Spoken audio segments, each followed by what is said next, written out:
No surprise we love our Houdini, but recently we've been dabbling in Blender as well here and there. And we like it, it's a really cool and capable tool. However, one of the areas that's surprisingly hacky, and please correct me in the comments, maybe this is all to my stupidity and I just don't get it, is the Alembic import. As of today, that is with Blender 2.9, it feels a long way from being feature complete and forces you to go through some weird hoops if you want to import Alembics with point attributes that are not called CD or with animated point attributes without having an animated mesh. So here is my hack to get over a bit more data from Houdini into Blender using Alembics. So to demonstrate, let's first load up a file I prepared, which is a decimated a polyreduced 3D scan, which I downloaded from exterior.com. And before we go into all the hacks of bringing over point attributes and animated point attributes, let's just cover one question first, that is how to bring over groups.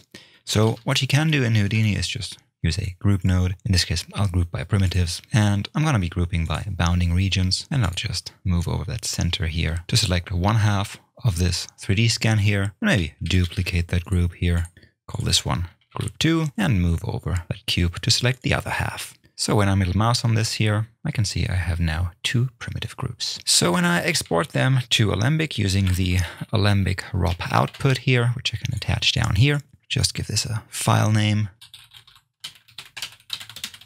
and just hit Save to Disk, then head over to Blender and here go to File, Import Alembic, and then I'll just select the Alembic I created, hit Import. You can see we brought in this very small, but still visible 3D scan here. And if we drag down this scene graph here, you can see we imported two material groups, two materials that is, which means I can shade one part of my log red and the other part of my log, I don't know, teal green. So that is working. However, what do I have to do if I want these groups to show up as different geometry parts in here when importing this Alembic into Houdini? For that, let's go back into Houdini. And after we set up all our groups, let's drop down a name from groups, which we're wiring down here. We'll leave it at primitives, highlight it, and under the group mask, let's just delete the piece and only leave the asterisks in there. So now when I go to the geo spreadsheet, go to primitives here and check the name attribute here, you can see I do have actually three different names in here. Group 2, Group 1, and the original log, that is the original name of the 3D scan. And as I'm only interested in my groups, Group 1 and Group 2, I want to get rid of this original naming scheme here. And to do that, before the name from group node I drop down, I'll drop down an attribute delete, wire this in here, and delete the primitive name attribute. So now if I middle mouse on the attribute delete, I can see I don't have any primitive attributes. And if I middle mouse on my name, I can see I recreated the name attribute from those two groups. And now there's only the group 1 and the group 2 left in here. So let's go back to our scene view, and in our ROP Alembic, I now want to drag this down here and check build hierarchy from attribute. And what this does is it looks for a string attribute and builds a so-called mesh hierarchy, depending on the paths, that means the names stored in this string attribute. Our attribute that we just created in the name sub is called name. So let's type in that in here in the path attribute. And a hierarchy is just a scene tree containing our single 3D scan here and its individual groups split up into different pieces of geometry. So let's save this to disk, just maybe increase suffix here. Let's head over to Blender, and in here, let's import the newly created Alembic we just wrote out, this one here. And if we delete our original Alembic that we imported previously, we can now see this is what we get, those three groups. One with the name attribute empty, that is just this border boundary group that is neither in one or the other group, and then my group 1 and my group 2. So that is now split up into individual pieces. So I can delete half of this log here if I want to. Okay. Let's clear this scene again, and in Houdini set up some interesting animation, maybe using a simulation or a spread that drives a few attributes on our mesh here. So let's delete all of this, and in our ROP Alembic, let's just uncheck build hierarchy from attribute, because I'm now interested in only exporting this single log. And after I loaded in my file, I want to add a group node, this time being effective on points only, and I want to call this group hot. Because what I want to set up is a spreading fire over this log. And using this point group, I will define where it starts. So let's disable the base group and again, check keep in bounding regions. Again, I want to use a bounding box, which I'll scale to 0.1 by 0.1 by 0.1 units, and then move its center along the z-axis to minus 0.285. That worked for me. So I now only selected these few points to be in the hot group. Next, I'm going to drop down an attrib create. You might as well do this with one line of vex. Here's just the node version of this. Gonna call the attribute temperature and set the group to hot and set its value to 1. So what we just did is only on those points we selected here in this group node did we set a temperature value of 1. And if we go to the geo spreadsheet, go to points, drag this over, and we can see temperature value here is only 1 on a few points here. And if I drag this down, it is 0 on most other points. Okay, back to the scene view. To set up this spreading fire or this burning through our log, I'm going to use the Pyro source spread node. And I'll just visualize temperature for now. So you can see here that those few points we set here have a higher temperature than the rest of the 3D scan. So let's zoom in a tiny bit, maybe like this. And for now, just maybe save this and set our scene setups, our scene parameters to 25 FPS and maybe 300 frames, like so. Hit apply. And now let's simulate this. So you can see this slowly spreading fire front evolving from the back of the log here. Let's tweak its parameters a bit, and those are parameters that I just found out by experimenting a bit while I was preparing this tutorial. So a cooling rate of 0.4 with a diffusion rate of 6 and a maximum neighbors count of 30 yielded decent results for me.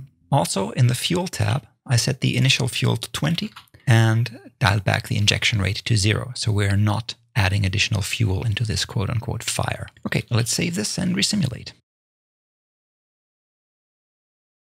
And that's what I'd call a decent propagation of my fire front. So what I want to do now is bring over this temperature parameter into Blender. And also, when I click on Visualize Total Burn here, you can see this visualizes all the burnt areas. So not only the fire front, but the areas through which the fire already propagated.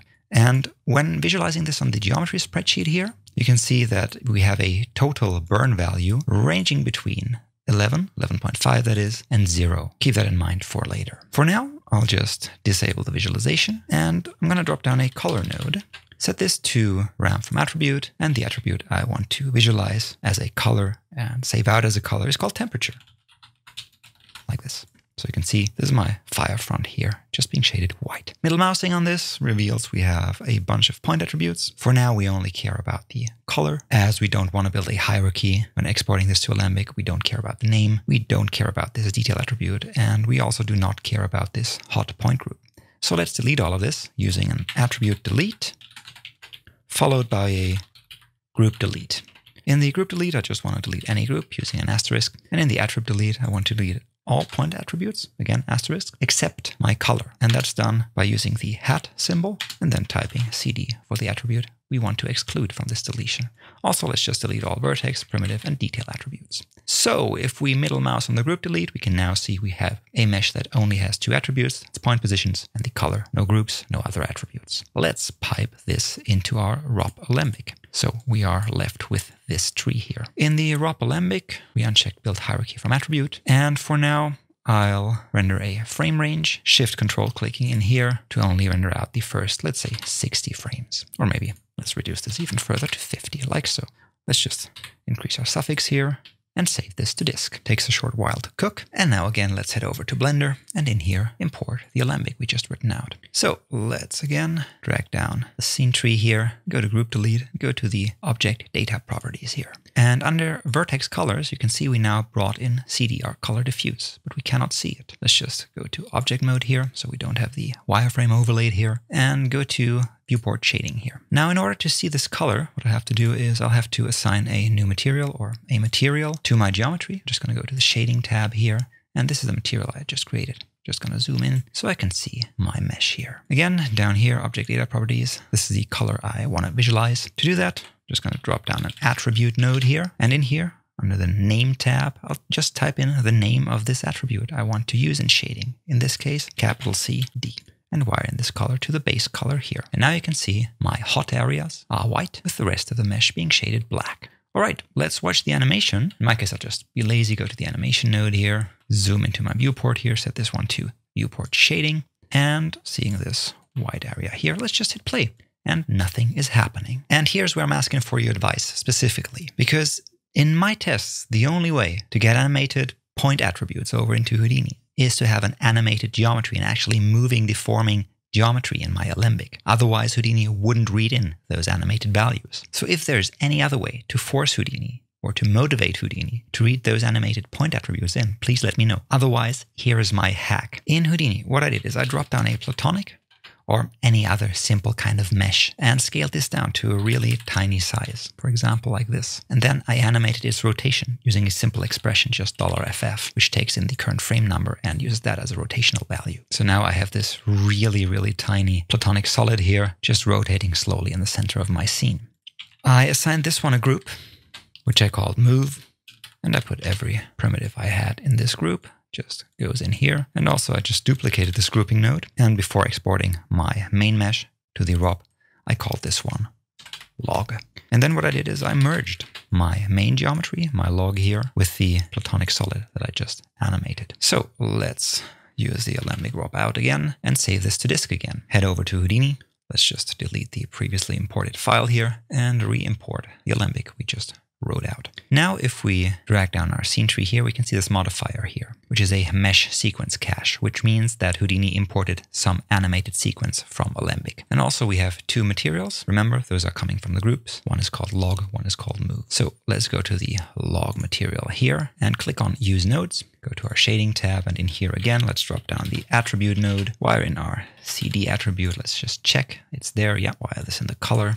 We can see the end of this log being white again. And if we go over to animation now and hit play, we can see this white color being animated through our log geometry. To make sure our moving tetrahedron isn't showing up, although that's not going to be the case here as it's inside of my mesh, what I could do is go to the move material here. Again, click use nodes, and in my shading tab here, set its alpha to 0 so it doesn't show up at all in the rendering. I am really not happy about this workflow. I think it's a super hacky and a bit whack way to bring over animated point attributes, and I'm sure there must be a more clever, more intelligent way. So again, your words of advice are highly appreciated. Please let me know in the comments if I'm missing something here. One last thing I want to show you is how to bring over other attributes than just simple colors that are called CD, which Blender imports by default. So back in Houdini, I was talking about this other value here, the burn and total burn value, respectively. Especially if we visualize the total burn here, we can see if we highlight the node here, select this visibility flag, we can see with this total burn, we're getting kind of a neat mask for the areas that have been already consumed by fire. So let's use that as a shading attribute as well. However, if we skip to the end of our animation and let this simulate a bit, in the geo spreadsheet, we can see that the total burn ranges from 15.73 to 1.4. So it's got a maximum value of around 15. And in shading, I usually want my colors to be between 0 and 1. So let's remap this. Could be easily done in Vex. I think it's just 2 lines of Vex. However, let's, in our case, use nodes and use a point VOP, which will wire in after the pyro source spread. And I'm going to dive in here. I do not need those 2 nodes here. And the first thing I want to do is I want to access the total burn value using a bind node, setting the parameter to total burn. Next, I want to fit this value. So the incoming total burn here goes into the value slot, and it's got a minimum value of 0 and a maximum of around 15. And I want to fit that to be between 0 and 1 in the output here. Next, I'm going to attach a ramp parameter, which allows me to dial in this value a bit further, wiring in our fitted value in here and setting this ramp type to spline ramp. And now I want to output and export this remapped value using a bind export node. And in this case, I want to export a color or a vector. That doesn't matter. It's the same technically for Houdini, which I'll call burned. Let's wire this up. Okay, go up 1 level, and on my point VOP here, and I drag this down, you can see this ramp has been created, and by default, both of its nodes are set to 0. So let's just remap this to be a linear ramp, then highlight it, and let's visualize what we just created. So the point VOP goes into the visualizer, and under visualizers tab, let's just set the attribute to burned, which we just created, and highlight this. And this does look a bit too red. And also, if we middle mouse on the point VOP here, we can see that the burn attribute is a single float, not a color or a vector, which should be 3 floats. So let's dive back into our point VOP, and before we bind and export this remap value here, let's add a float to vector, in which we will explicitly convert our ramped value to a vector, just piping in this ramp value into all the 3 input slots of our float to vector. And now you can already see in my viewport here, my burned value is ranging between 0 and 1. And also if we middle mouse on the point VOP here, we can see our burnt is now 3 floats, a vector. Okay, then we set the color. The color came from the temperature attribute. And also in the pyro spread, let's just disable the visualizer, set that to none. Next, we deleted those few attributes. And currently we're also deleting the burnt attribute we just created. So similarly to the color here, which we excluded, let's also exclude the burnt attribute by typing in hat and then burned. So now if we highlight and middle mouse on this, we can see we are now getting this color, which is 3 floats, and the burnt, which is 3 floats. You might say we are ready now to export this into Blender, and we could try. However, this burnt value will not get carried over because Blender does not recognize it as a color value. Its importer just thinks it's some special value and ignores it for now. So we will have to tell the Alembic that we're going to create that it should regard the burnt value as another color in the same way that it accepts CD. And you can see this one hint here, that when I middle mouse on the attribute delete here, my color CD has this small color in parentheses behind its data type, which my burnt does not have. So let's explicitly tell Houdini that this burnt is a color too by, and I'm sorry, using Vex.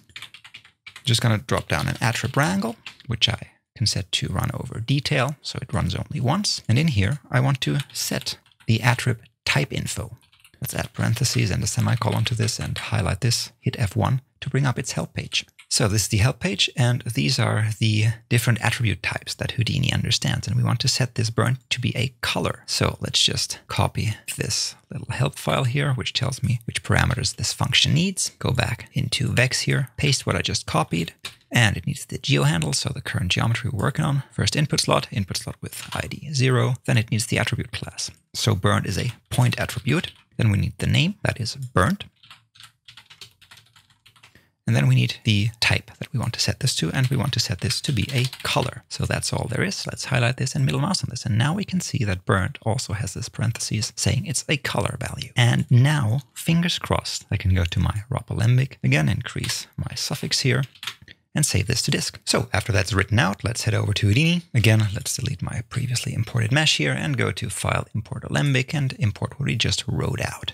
Bring in this file here, again, having those 2 materials. Let's just go to the log material, which from our previous attempt still has this attribute node with the CD linked in there. So if we go to animation, that should still play fine, and it does. However, let's go back to shading. And on my imported geometry, we can see now we have the burnt attribute as a vertex color as well. So that comes over now.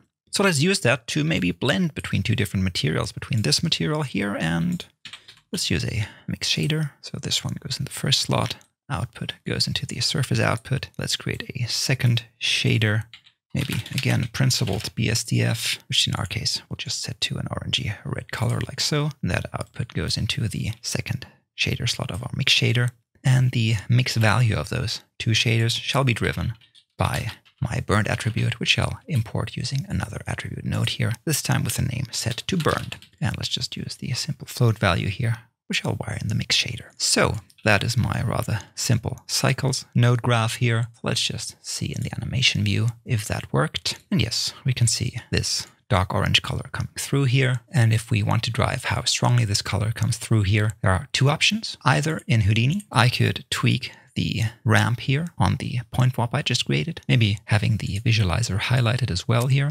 So the point VOP, I can just dial in how strongly this attribute goes to 1, how fast. But I could do the same thing in Blender under the shading tab, using a color ramp. And in this case, I'll be wiring this in between my attribute burnt I just created and the mix shader. And now what I can do in here, just as in the Houdini ramp, is I can dial in the amount of the speed with which this burnt value tends to 1, remap it.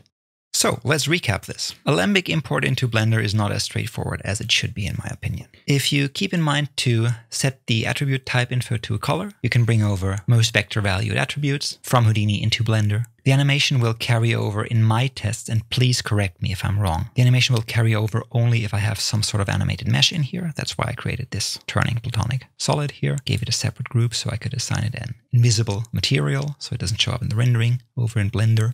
The groups in Houdini usually show up as materials, individual materials and material groups in Blender.